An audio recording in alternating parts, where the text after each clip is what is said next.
On. Hello, everybody! And Welcome to 10-Minute Tuesdays. I'm Jim, I'm Owen. and we are your 10-Minute Tuesday hosts. Hope Yep. everybody's having a good week. And this week, we're doing something special. Typically, we talk about, well, let's be honest, Disney World. Sometimes we talk about Universal. Sometimes we talk about every other thing. Mostly it's Disney World. But this week, we are doing something very different. Very, very different. We're going to talk about not Disney World. Oof. Because I'm not sure if you're aware of this, Owen, but people haven't been doing a lot of travel this year. People are a little bit nervous about getting on planes and making long trips. So this week, what we thought we'd do is talk about some of those other options. Because people are spending a lot of time in their houses, a lot of times around their families, and who doesn't want to spend more time with their family? But that was a rhetorical question. Oh, okay. Wasn't meant to have any hands raised. By the way, speaking of raising hands, hey, if you're watching us right now, if you're live on Facebook with us, we would love to hear from you. So anytime we get into our conversations, even if we forget to mention it, we want to hear your comments. We want you to cut in. We want you to get involved. Please be part of the conversation. Ask us questions, give us comments, give us ideas, give us your thoughts on things we're talking about, because we want to hear from you just as much as you. I don't know why they want to hear from us, but you're here, so I'm not going to complain. So, and when we talk about those local travels, all right, so you're talking about something that maybe doesn't get somebody on a plane, maybe they can drive there? Yeah, so there are a ton of local locations. So we live in St. Louis, like a lot of our clients do. So we have a few things that you can do in St. Louis, and then things that you can do everywhere. So here in St. Louis, you can go to Six Flags. It's somewhat close, and to be fair, there's a Six Flags in a lot of places around the country. Most people in the U.S. at least are within probably a 3 or 4 hour drive at most to a Six Flags. So it's a great place to go. They're usually in rural areas, so you won't have to worry about being crowded, and they're just an all-around one-day, one-and-done experience. And this year, more than ever before, they're focused on cleanliness, just like the big parks are, and they're going to make sure they do everything they can to keep you safe. So, and then there are other options. We were looking about it. We were talking about it ahead of time. The national park system is open right now. Obviously, in a national park, you're more spread out. You're not crowded in with other people as much as you would be, some of the normal places we send people to. Because if they're a place that tourists want to go, other tourists want to go there too.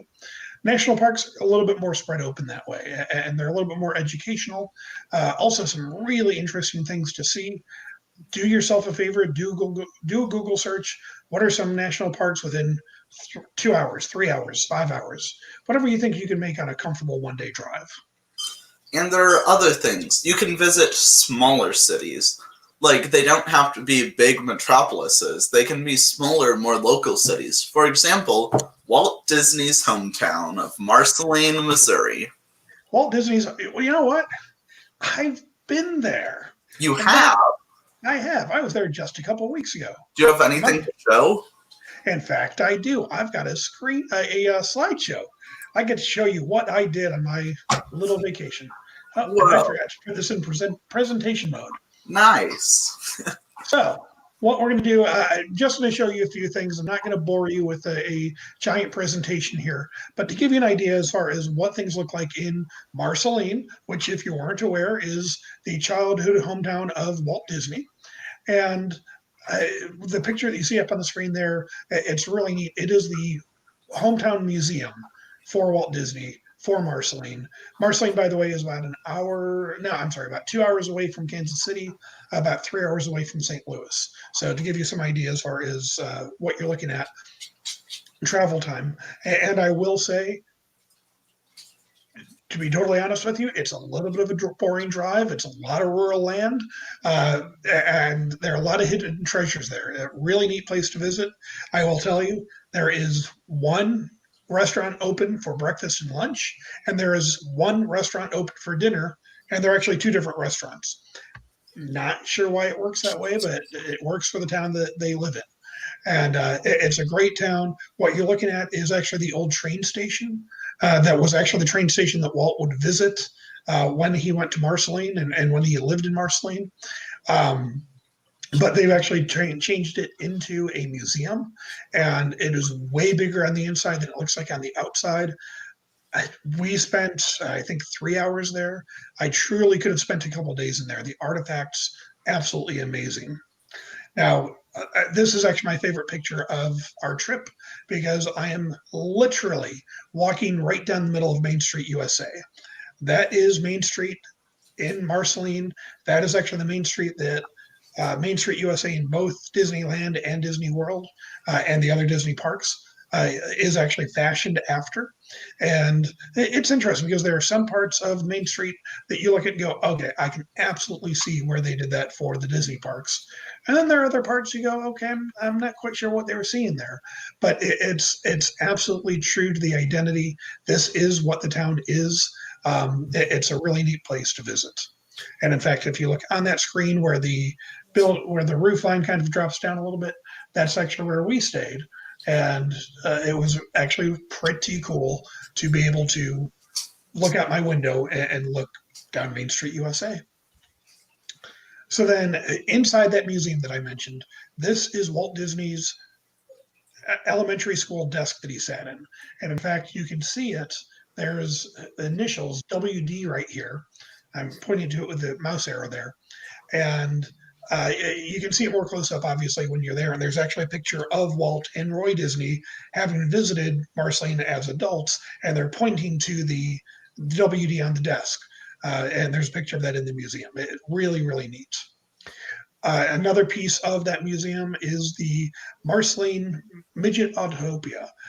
There is at Disney World, I'm sorry, Disneyland, when it first opened, there were these mini cars there, and they had their special track. And just through the evolution of Disneyland, they took that away. But happy to say that they are in the process right now of they are going to be reopening the midget car Autotopia, and it's going to be opened in Marceline. You can see the museum in the background there on the far right. And we got to walk through it, actually got to walk the track. The track is the same footprint that they had in Disneyland. There it was three-dimensional, so here there are going to be some intersections for the cars, but just a really, really neat thing. I can't wait to see it. Also, if you go to Marceline, you can see Walt Disney Elementary School. Now, this is named in honor of Walt Disney. I believe that he was there to open the school, but it is not where he went to school. He went actually to a one-room schoolyard, really much smaller version. Also in Marceline, you get to see the Walt Disney Family Farm, and you get to walk through it, and you actually get to walk on the land that Walt Disney walked on as a child. It's incredibly touching. Now, there, you got to remember, they lived there in 1906 to 1910, I think were the years. So here we have Walt Disney's barn. Now, that is not actually the barn that Disney lived in, but it is a replica of what he built himself. And if you see the roof line is a little bit swayed, and in fact, they did that intentionally to give it that look of an old town barn. So, and you get to walk in there, signatures all over the walls, including from some world-known comics. Got to walk through there. I'm going to save you from the pictures today. Another thing you get to see there in Marceline is the Disney family farmhouse. Now, interesting thing about this picture there, that red building you see, that is actually the outside shell of the farmhouse. The farmhouse itself is actually within those walls. We didn't get to walk through it. It's privately owned by a family now. It's not a tourist area, but it is interesting to know that the house still exists, but within the walls of what you see there. Whoops, I went too far. So that is just a touch of what you can see in Marceline. It is not a week-long trip. It's not someplace you're going to go and spend an entire week there, but it is a great weekend trip. At first, when I got there, before we got to the museum, I was thinking, oh, boy, I'm not even sure this is a 24-hour trip. Now that I know what I know, I could actually be there for a couple days, and I could probably myself stretch out to 3 or 4 days, but that's because I'm a Disney fanatic, and I would love to know every little thing there is to know. So anyway, I talked longer than I was supposed to, but it was so much fun. It's fine. So this year, we know that it's kind of hard to do a lot of things Christmas-wise. Money might be a little tighter this year, but... The worst thing about Christmas is, though? The cleanup. Oof. Oh, whose house looks like this at Christmas? I know ours does. Well, yeah, I guess if you raise your hand, that's, yeah. Yeah. But, Owen, is there something they could do to maybe not have a house that looks like that after Christmas? They can. They can give the gift of travel this year. A gift of travel? What do you mean? They can book a travel as a person's Christmas present. A few years ago, our Christmas present was supposed to be, it got canceled because of some reason, but it was supposed to be a trip to Disney for Christmas. On Christmas morning, we were going to get a travel pillow and our magic bands for Disney World. We were going to go to Disney World for Christmas. It would have been amazing if it happened, but just saying, if you give the gift of travel, there's no cleanup. You can actually have something that your kids won't just throw away in a week.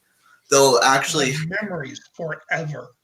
Yeah. You cannot replace the memories of Disney World with your $30 smartwatch. Just saying. Absolutely. So think about that. And if you do give the gift of travel, what you are doing is you're supporting the local business. You're supporting could be a family friend, could be somebody you just heard about from somebody else. But when you support those travel agencies, hopefully it's ours, but could be another travel agency out there. What you're doing is you're supporting small businesses, and that's very helpful to a lot of different people. Yeah. So this year, just a reminder to give the gift of travel, book a trip for Christmas. You might not be able to do it this year because it might be too late, definitely for Christmas Day. But if you want to book them a trip for this summer, that's great. You can do that. Book anytime at 1-877-4-GREAT-TRIPS is our phone number. 1-877-4-GREAT-TRIPS? 1-877-4-GREAT-TRIPS. 1-877-4-GREAT-TRIPS. Got it. So call us now or call us whenever you're ready to book your vacation. But you can give the gift of travel and give lasting memories instead of some electronic toy that your kids will probably throw away in a few minutes. So true. Well, everybody, we have gone way over our time today. That's because Owen talks too much. Hey. It doesn't have anything to do with my trip to Marceline. But we appreciate your time. Owen, did we have any questions pop up? Not that I can see, no. Okay. If you did ask questions, we'll look for it later. We'll come back to you. But as always, if you're watching this live, please comment, talk to us. Let's hear what you have to say. We would love to hear from you. All right. Well, everybody, you have a great week. We appreciate your time. Hey, Owen, I noticed this little logo up here, and it shows me 10-minute Tuesdays, but it's kind of going from like 7 o'clock to 7:10. But we start this at 7:10. That's because we are now changing our time frame from starting next week, I believe. 10-minute Tuesdays will now be from 7 o'clock to 7:10 because it was too hard to change our logo, so we changed our time period instead. So 10-minute is the tail wagging the dog. Yeah. Ladies and gentlemen, you have a great week. Glad to see you here. Appreciate you taking time and spending it with us. Hope you're having a great holiday season. We'll talk to you next week at 7 p.m. Goodbye. Goodbye, everybody.